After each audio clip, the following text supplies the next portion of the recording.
Hello everyone, today we will talk about how to fix or how to solve the problem of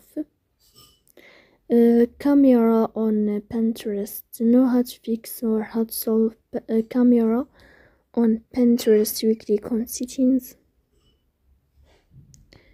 Here in this page you can click on apps, default apps, app settings, and above you can search about Pinterest app and you will enter.